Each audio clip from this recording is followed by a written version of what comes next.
देखो सब लोग बोलते हैं कंटेंट क्रिएटर बनो, अपनी पैशन को फॉलो करो, कैमरा के सामने बैठो और बस शुरू हो जाओ। बट सच बताऊं, अगर ये इतना सिंपल होता तो आज हर दूसरा बंदा वायरल हो रहा होता, हर दूसरा इंसान एक इन्फ्लुएंसर होता, हर कॉलेज स्टूडेंट एक इन्फ्लुएंसर होता। लेकिन ऐसा है नहीं। मैंने खुद ने देखा है लोगों को 0 फॉलोवर्स से 100K तक पहुंचते हुए सिर्फ 6 महीनों में। इनफैक्ट मैं खुद सिर्फ 3 दिनों में 2000 फॉलोवर्स से 300K तक पहुंचा था। एंड ट्रस्ट मी, हम लोगों के पास ऐसा कोई सीक्रेट हैक नहीं है। हम लोग बस एक सिंपल सिस्टम को फॉलो करते हैं जो 99% लोगों को पता ही नहीं है। एंड ऑनेस्टली अगर मुझे ये सारी चीजें पहले पता होती जो मैं आज आपको बताने वाला हूँ, तो मेरी जर्नी बहुत ज्यादा अलग होती। एक्चुअली मैं बहुत ज्यादा कम स्ट्रगल करता मैं, इसीलिए इस वीडियो में मैं तुम्हें एग्जैक्ट 7 फेजेस बताने वाला हूँ जो मैं पर्सनली एक्सपेरिमेंट करके सीखा हूँ। ये वो 7 फेजेस या फिर सिस्टम्स है जिससे आप 2026 में अपनी क्रिएटर जर्नी सही तरीके से स्टार्ट कर सकते हो और एक्चुअली में अपनी पहली वायरल वीडियो बना सकते हो। लेकिन इस चीज को समझने से पहले आपको कंटेंट क्रिएशन की साइकोलॉजी को समझना पड़ेगा, क्योंकि अगर आपको यही नहीं पता कि इंसान का दिमाग कंटेंट को कैसे कंज्यूम करता है तो आपकी सारी मेहनत बेकार होने वाली है। सो ये साइकोलॉजी ऑफ कंटेंट क्रिएशन वाला जो सेक्शन है उसे स्किप मत करना और फटाफट से वीडियो को लाइक कर लेना एल्गोरिथम के लिए एंड इसे प्ले करो at 1.25x for a better experience. Let's start with the video. देखो सोशल मीडिया पे सक्सेस के पीछे 3 साइकोलॉजिकल पिलर्स काम करते हैं, जिसमें से पहला पिलर है द क्यूरियोसिटी गैप।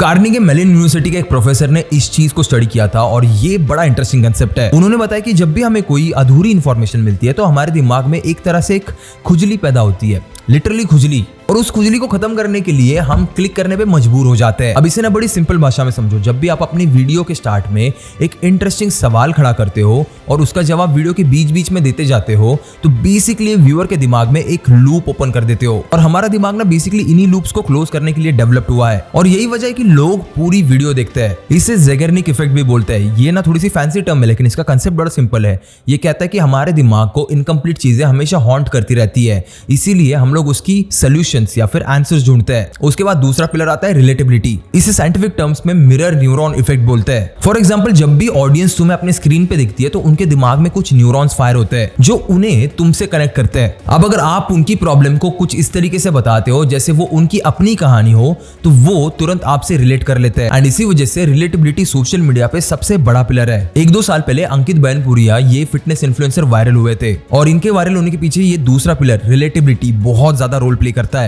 ये एक सिंपल बंदा था जो ठीक हमारे जैसा था, हमारे जैसे एक नॉर्मल घर में रहता था और हमारे जैसे ही नॉर्मल बातें करता था। नो डाउट उनकी बॉडी, उनका खुद का फिटनेस कंटेंट काफी अच्छा है, लेकिन रिलेटेबिलिटी ने यहाँ पे बहुत बड़ा रोल प्ले किया। उसके बाद तीसरा पिलर आता है ट्रस्ट का।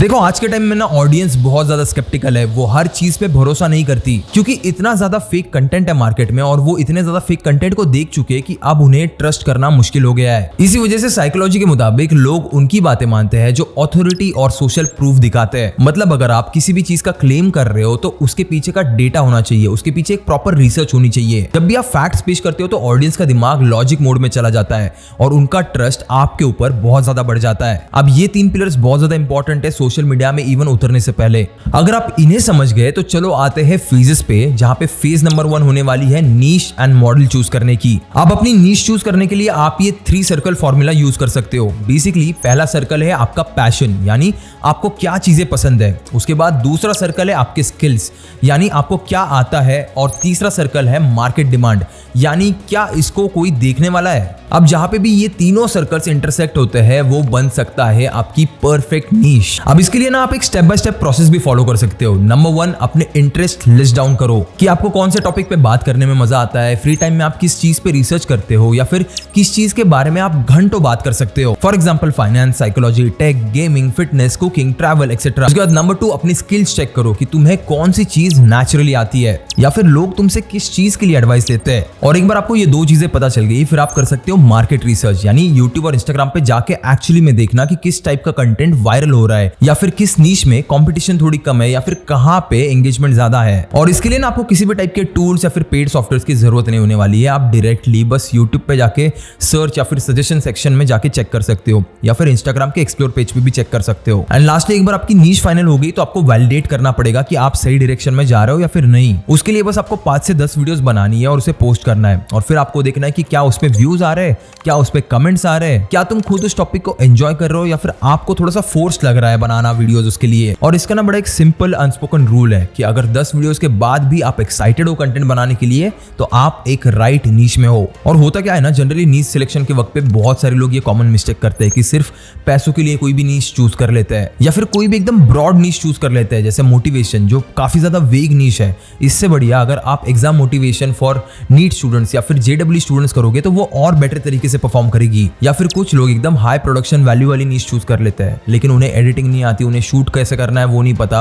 ये जो हाई प्रोडक्शन वैल्यू वाली नीश होती है, इसका एक क्लियर एग्जांपल है डॉक्यूमेंट्रीज। अब डॉक्यूमेंट्रीज बनाते वक्त या तो आपको अच्छा शूट आना चाहिए या फिर अच्छा एडिट आना चाहिए। और इनिशियली अगर कोई भी स्टार्ट करता है, इनफैक्ट मैंने भी जब स्टार्ट किया तो मेरी ये दोनों चीजें वीक थी। तो अब आगे बढ़ते और समझते कि अब तक हमने देखा कि नीश कैसे चूज करना है और कंटेंट किस टाइप से बनाना है। बट एक बात बताओ, क्या सिर्फ फॉलोअर्स आने से आपका पेट भरेगा? नहीं ना।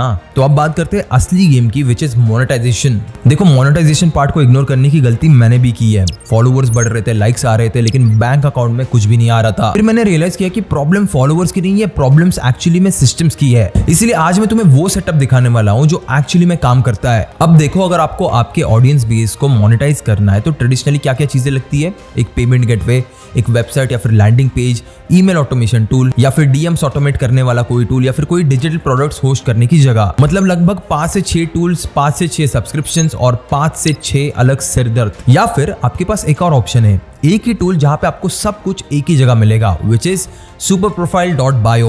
ये बेसिकली आपके पूरे क्रिएटर बिजनेस का एक कंट्रोल रूम टाइप है। देखो, मैं यहाँ पे आपको स्क्रीन शेयर करके दिखाता हूँ। सबसे पहले तुम्हारा लिंक इन बायो आता है। आप जो बायो में लिंक डालते हो ना, वही आपका सेल्स फनल बन जाता है। यहाँ से डायरेक्टली लोग आपके कोर्सेज देख सकते हैं, डिजिटल प्रोडक्ट्स खरीद सकते हैं, कंसल्टेशंस बुक कर सकते हैं, या फिर आपकी कम्युनिटी भी ज्वाइन कर सकते हैं। आप इस सिंपल एक लिंक से अपना पूरा बिजनेस मैनेज कर सकते हो। और अगर आपको पेमेंट पेज बनाना है तो वो सिर्फ आपका 2 मिनट का काम है। आप बस क्लिक करो पेमेंट पेज पे, प्रोडक्ट का नाम डालो, प्राइस सेट करो, डिस्क्रिप्शन लिखो और थंबनेल अपलोड कर दो, एंड फिर आप इसे इमीडिएटली लाइव कर सकते हो। कोई भी टाइप की कोडिंग नहीं लगेगी आपको, किसी भी टाइप की टेक्निकल स्किल्स नहीं लगेगी। आप सीधे अपना काम शुरू कर सकते हो। फिर चाहे आप अपनी ऑडियंस को कोर्सेज बेचो, वर्कशॉप्स दो, या फिर वन ऑन वन कंसल्टेशंस दो, सब कुछ आप एक ही जगह से कर सकते हो। और ये जो डिजिटल प्रोडक्ट्स वाला पार्ट है ना, इसमें अगर आपके पास पीडीएफ है तो उसे भी आप अपलोड कर सकते हो, वीडियो कोर्स है तो आप लिंक डाल सकते हो, टेम्पलेट से तो आप डायरेक्टली भी बेच सकते हो। जैसे ही बायर पेमेंट करता है, उनको इंस्टेंटली एक्सेस मिल जाता है। आपको किसी भी टाइप से मैन्युअली कुछ भी शेयर करने की जरूरत नहीं होती, ना कोई फॉलोअप लेने की जरूरत होती है। बेसिकली ये 24/7 एक पैसिव इनकम जनरेट करने की काफी अच्छी आइडिया है। और एक फीचर है जो superprofile.bio पे आपको मिलता है, विच इज ऑटो डीएम। सोचो आपने कोई रील डाली, अब उस पे 500 कमेंट्स आ गए कि भाई लिंक दे दो, इसका लिंक दे दो। अब क्या आप एक एक को मैन्युअली डीएम करते बैठोगे? भाई पूरा दिन निकल जाएगा लेकिन कमेंट्स खत्म नहीं होंगे। यही पे ये ऑटो डीएम का फीचर बहुत ज्यादा काम आता है। अगर कोई भी तुम्हारे पोस्ट पे स्पेसिफिक वर्ड कमेंट करता है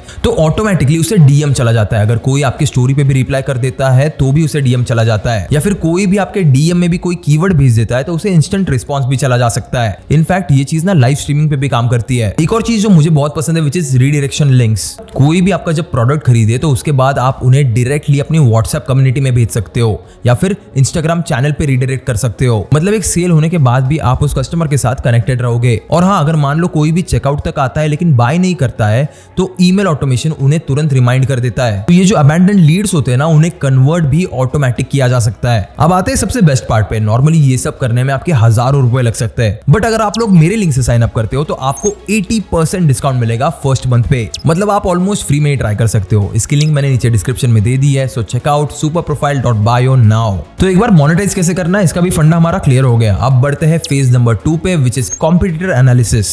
अब कॉम्पिटिटर एनालिसिस अगर मैं आपको सिंपल भाषा में बताऊं तो ये कुछ ऐसा हो गया है कि आप एग्जाम देने तो गए, लेकिन आपके पास एक छोटी सी चीट है जिसमें सारे आंसर्स लिखे हुए हैं। बेसिकली आप दूसरों की मिस्टेक से सीखते हो, दूसरों की सक्सेस को रेप्लिकेट करते हो और उनके गैप्स ढूंढ के अपने आप को बेटर करते हो। अब अगर आपको कंप्यूटर एनालिसिस करने बैठना है तो आपको लगेगा एक पेन और पेपर। अगर आप इस चीज को एकदम बॉइल डाउन करके एकदम सिंपलेस्ट फॉर्म में देखोगे तो आपके 3 मेन टाइप्स के कंपटीटर्स होते हैं। नंबर 1, डायरेक्ट कंपटीटर, जो एग्जैक्टली तुम्हारे जैसी सेम निश में होता है, एग्जैक्टली तुम्हारे जैसा कंटेंट बनाता है, सेम ऑडियंस को टारगेट करता है और अपना सेम फॉर्मेट यूज करता है। फॉर एग्जांपल, अगर आप फाइनेंस में शॉर्ट बनाते हो तो आपके डायरेक्ट कॉम्पिटिटर हुए लेबर लॉ एडवाइजर, अक्षत श्रीवास्तव एक्सेट्रा। उसके बाद दूसरी टाइप आती है इनडायरेक्ट कंपटीटर्स, जो हो सकता है आपसे एक रिलेटेड नीश में हो, जिनकी ऑडियंस सेम है लेकिन उनका एंगल, उनका पर्सपेक्टिव डिफरेंट है। फॉर एग्जांपल जितने भी सारे फाइनेंस क्रिएटर्स है उनके लिए बिजनेस की स्टडी वाले चैनल या फिर एंटरप्रेन्योरशिप वाले चैनल एक इनडायरेक्ट कंपटीटर हो सकते हैं। उसके बाद थर्ड टाइप आती है एस्पिरेशनल कंपटीटर्स, यानी कुछ ऐसे कंपटीटर्स जो अगले 3 से 4 सालों में आपका गोल होने वाले हैं, जिनके पास बहुत बड़ी फॉलोइंग है, जो एक एस्टैब्लिश्ड ब्रांड लेके चलते हैं। फॉर एग्जांपल अगर मैं फाइनेंस में बात करूं तो अंकुर वारिकू। उसके बाद हमारे यहाँ पे स्टेप नंबर 2 आता है डेटा कलेक्शन का। अब ट्रैक करने के लिए आपको जो भी सारी मैट्रिक्स लगने वाली है उसका एक एक्सेल शीट या फिर एक नोशन शीट बना लो। ये अभी आपकी स्क्रीन पे आ रही होगी, इसका एक स्क्रीनशॉट ले लेना और एग्जैक्ट इसी टाइप में एक एक्सेल शीट बनाना। जब मैंने अपनी कंटेंट जर्नी शुरू की थी तब मैंने भी इसी टाइप से एनालिसिस किया था। अब इसमें आपको करना क्या है, बेसिकली आपको सबसे पहले चैनल लेवल एनालिसिस करना है, जहां पे आप बेसिकली उनके सब्सक्राइबर काउंट को एनालाइज करोगे और उनकी ग्रोथ ट्रेजेक्टरी देखोगे कि कब उनके पूरे करियर में सडन स्पाइक्स आए थे, उनकी कौन सी ऐसी वीडियो थी जो बहुत ज्यादा वायरल हुई थी। उसके बाद सेकंड चीज आप चेक करोगे दैट इज अपलोड फ्रीक्वेंसी, क्या वो डेली पोस्ट करते हैं, क्या वो हफ्ते में 3 बार पोस्ट करते हैं, क्या वो वीकली 1 बार पोस्ट करते हैं। उसके बाद आप देखोगे उनका कंटेंट मिक्स, यानी शॉर्ट्स वर्सेस लॉन्ग फॉर्म का रेशियो क्या है। अब इसके बाद आएगा आपका वीडियो लेवल एनालिसिस, जो बहुत ज्यादा इंपॉर्टेंट है। आपको आपके हर एक कॉम्पिटिटर की टॉप 10 वीडियोस एनालाइज करनी पड़ेगी और ऐसे वैसे आपको एनालाइज नहीं करनी। इसका एक प्रूवन फॉर्मूला है जो मैं भी यूज करता हूं, उसे यूज करना। नंबर 1 उनका टाइटल पैटर्न नोटिस करो। एग्जांपल अगर मान लो क्रिएटर वैभव कडनर है और एग्जांपल के लिए उसकी top video 5 money mistakes that keep you poor है। अब यहाँ पे आपको ना कुछ पैटर्न दिखेगा, जैसे उनके टाइटल में हमेशा एक नंबर होता है, उनके टाइटल में कुछ ना कुछ नेगेटिव इमोशन होता है जैसे मिस्टेक्स या फिर पोअर, और उनका टाइटल हमेशा 50 कैरेक्टर्स या फिर 30 कैरेक्टर्स के नीचे होता है। उसके बाद नंबर 2 आपको स्टडी करने हैं उनके थंबनेल एलिमेंट्स, जैसे उनका फेशियल एक्सप्रेशन कैसा है, क्या वो शॉक में रहते हैं या फिर सरप्राइज में रहते हैं। फिर उसके बाद टेक्स्ट ओवरले कैसे होता है, 3 से 4 वर्ड यूज होते हैं, 4 से 5 वर्ड्स यूज होते हैं, क्या होता है। फिर उसके बाद आपको देखना है कि उन्होंने कौन सा टाइप का कॉन्ट्रास्टिंग कलर यूज किया है अपने थंबनेल में। अब एक बार थंबनेल एनालिसिस हो गया तो आपका अगला एनालिसिस आता है विच इज हुक एनालिसिस, यानी पहले 5 सेकंड का एनालिसिस। हुक वाला पार्ट है ना, वो बहुत इंपॉर्टेंट है स्क्रिप्ट करते वक्त, इसे हम लोग आगे चल के बहुत अच्छे से डिस्कस करेंगे। उसके बाद आता है उनका स्क्रिप्ट स्ट्रक्चर, कि उनका इंट्रोडक्शन कितना लंबा रहता है। उसके बाद उनके वीडियो का फ्लो किस टाइप से होता है, वो स्टोरीज कैसे क्रिएट करते हैं। एंड सबसे लास्ट में आपको देखना है एंगेजमेंट मैट्रिक्स, यानी व्यूज टू लाइक का रेशियो। उसके बाद सेकंड मैट्रिक जो आपको देखना है that is the comment count, यानी उनके एक वीडियो पे जनरली कितने कमेंट्स रहते हैं, अगर किसी वीडियो पे ज्यादा कमेंट्स है तो वो क्यों है। अब एक बार आपके सामने ये सारी चीजें आ गई और आपने अच्छे से कॉम्पिटिटर एनालिसिस कर लिया, तो अब बारी आती है गैप एनालिसिस करने की। अब गैप एनालिसिस करने के लिए आपको बस खुद को 4 मेन सवाल पूछने हैं। नंबर 1 कंटेंट गैप, कि उनके कंटेंट में एग्जैक्टली क्या मिसिंग है। अब इसके लिए आप अपने कॉम्पिटिटर के कमेंट सेक्शन को चेक कर सकते हो, जहां पे जनरली लोग कहते रहते कि क्या आप इस चीज पे वीडियो बना सकते हो, या फिर कमेंट सेक्शन में आपको लोगों की कंप्लेंट्स मिलती है कि बहुत ज्यादा टेक्निकल कर दिया भाई, बहुत ज्यादा इंग्लिश यूज कर लिया भाई, या फिर बहुत लंबी वीडियो बना दी। अब जो सेकंड टाइप का गैप है दैट इज फॉर्मेट गैप, कि कौन सा फॉर्मेट उनका अंडर यूटिलाइज्ड है। अगर सब लोग लॉन्ग फॉर्म कर रहे हैं तो आप शॉर्ट्स में मास्टर बनो, सब सीरियस टोन में है तो आप ह्यूमर ऐड करो, अगर सब सोलो वीडियोस बना रहे हैं तो आप इंटरव्यूज या फिर पॉडकास्ट या फिर कोलैब्स करो। फिर इसके बाद तीसरे टाइप का गैप आता है ऑडियंस गैप। एग्जांपल बहुत सारे क्रिएटर्स 25 to 35 ये एज ग्रुप टारगेट करते हैं, जो बेसिकली वर्किंग प्रोफेशनल्स का एज ग्रुप होता है। तो अगर आपको वहां पे गैप मिल जाए जैसे 18 to 24 वाला गैप जो कॉलेज स्टूडेंट्स होते हैं, तो उस टाइप से आप उसका गैप एनालिसिस कर सकते हो। एंड लास्टली आता है क्वालिटी गैप्स। अपने कंपटीटर को ना उनकी audio quality, background music, video editing, scripting quality, इन सारी चीजों पे ना रेट करो। एंड ये सब करने के बाद जो लास्ट चीज आपको करनी है वो है differentiation strategy. You have to be different and not better. For example किसी भी फाइनेंस क्रिएटर को देख के ये मत कहना कि मैं बेटर फाइनेंस कंटेंट बनाऊंगा, उल्टा ये सोचो कि मैं फाइनेंस कंटेंट को और ज्यादा अच्छे से कैसे प्रेजेंटेबल बना सकता हूँ। क्या मैं उसमें कॉमेडी और स्टोरी टेलिंग का यूज कर सकता हूँ, क्या मैं उसे और ज्यादा सिंपल बना सकता हूँ। जैसे फॉर एग्जाम्पल आप उसमें अपनी यूनिक पर्सनैलिटी दे सकते हो, जैसे वैभव कडनर की स्टाइल है एग्रेसिव और रैपिड फायर वाली, उसी तरह से ध्रुव राठी की स्टाइल है थोड़ी सी न्यूट्रल, जो वो बंदा है नहीं, और ये कंप्लीटली मेरा पर्सनल ओपिनियन है। और वहीं पे बियर बाइसेप्स की स्टाइल है थोड़ा सा स्पिरिचुअल एंड बिजनेस मिक्स। उसी तरह से अपना डिसाइड कर लो कि आपका स्टाइल एग्जैक्टली कैसे होने वाला है, एंड फिर उसके बाद आप उनके एक सेम टॉपिक को एक यूनिक एंगल या फिर एक डिफरेंट पर्सपेक्टिव दे सकते हो। जैसे for example how to save money, ये एक बहुत ही कॉमन टॉपिक हुआ जिसमें कॉम्पिटिटर ए शायद एक ट्रेडिशनल एडवाइस देता है कि 50-30-20 वाला रूल फॉलो करो। कॉम्पिटिटर भी थोड़ा सा एग्रेसिव इन्वेस्टिंग अप्रोच देता है। अगर ये लोग मेरे कॉम्पिटिटर्स होते और मैं कंटेंट क्रिएट कर रहा होता तो मैं यहाँ पे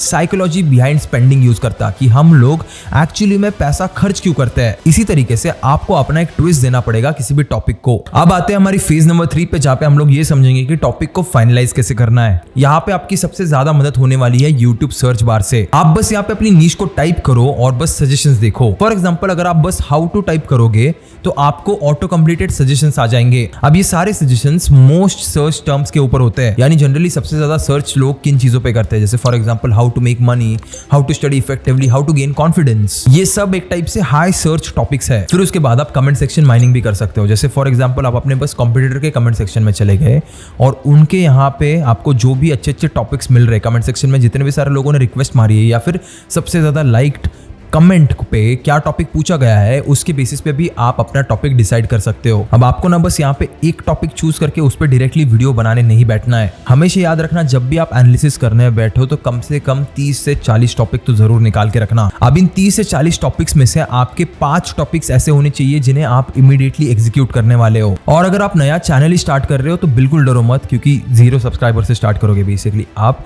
तो वहां पे आपके पास एक्सपेरिमेंटेशन के लिए बहुत स्कोप है। एक बार आपकी ऑडियंस बन गई तो उसके बाद आपकी ऑडियंस जो डिमांड करती है वो आपको बनाना पड़ता है। लेकिन जब आपके सब्सक्राइबर 0 है तो आपके मन में जो भी चीज आए, आप जिस तरीके से कंटेंट बनाना चाहते हो उस तरीके से आप उसे बना सकते हो। अब एक बार आपका टॉपिक फिक्स हो गया ना, तो उसे बस एक बार यूट्यूब में सर्च करके देख लेना कि बाकी क्रिएटर्स जिन्होंने भी उस टॉपिक के ऊपर वीडियो बनाई है उन्हें एक्चुअली में कितने व्यूज आए हैं। अब अगर उन्हें ऑन एन एवरेज 100K के ऊपर व्यूज मिल रहे हैं तो आप उस टॉपिक को इजीली पिक कर सकते हो। लेकिन अगर किसी टॉपिक पे उन्हें 5-10 हजार से व्यूज ऊपर नहीं आ रहे हैं तो उस टॉपिक को कभी पिक मत करना, क्योंकि शायद हो सकता है कि ऑडियंस की डिमांड ही कम रहे उस टॉपिक के लिए। तो रादर दैन किसी ऐसी चीज पे काम करना जहां से आपको आउटकम बहुत कम मिलने वाला है, ये बेटर है कि आप एक बार जाके बस यूट्यूब सर्च रिजल्ट में चेक कर लो कि किसको कितने ज्यादा व्यूज मिले, और बस ऊपर की 1-2 वीडियोस देख के खुश मत हो जाना, नीचे स्क्रॉल करके देखना, कम से कम 10 से 15 वीडियो स्क्रॉल करके देखना। तो आज के इस वीडियो में बेसिकली हमने साइकोलॉजी समझी, नीश सिलेक्ट किया, कंटेंट स्ट्रैटेजी बनाई और मोनेटाइजेशन भी सेटअप कर लिया। अब इसके आगे जितना भी सारा टेक्निकल पार्ट होता है जैसे स्क्रिप्टिंग, एडिटिंग, पोस्टिंग,